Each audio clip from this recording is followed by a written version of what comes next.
Egypt were destroyed by an order from Emperor Justinian, including this temple, Abydos. The temple was built by King Seti I and completed by his successor, King Ramesses II. It's unique in its structure, as it was built on 3 levels, and there are 7 doors that leads to 7 chapels, each one dedicated to a god. The last chapel was dedicated to King Seti I himself, in his divine nature.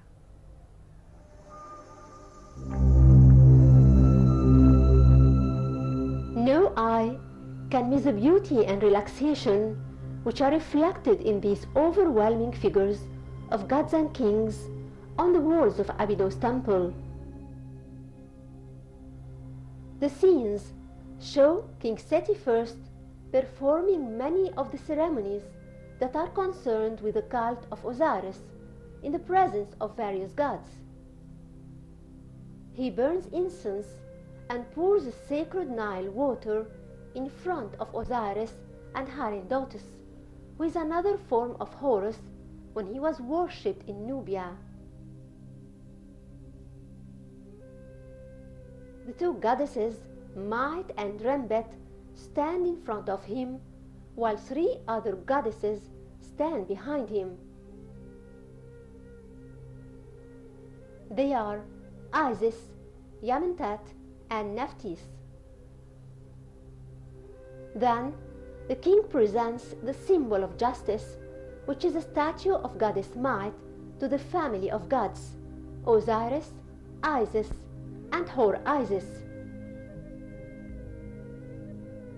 Finally, he kneels in front of Horus and Isis to receive the royal sword, the flail, and the crook.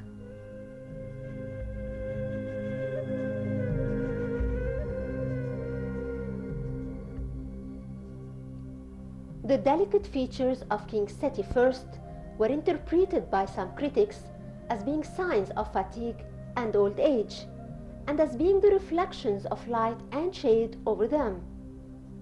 And the accurate high reliefs added to the projection of softness and delicacy to the fairly thin face of the king.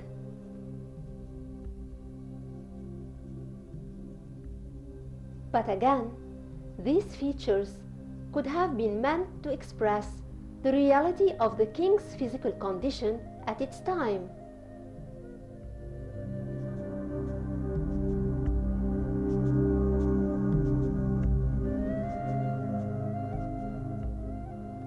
And no one was more capable of being that perfect than the ancient Egyptian sculptor who left us with this magnificent art of Abydos temple.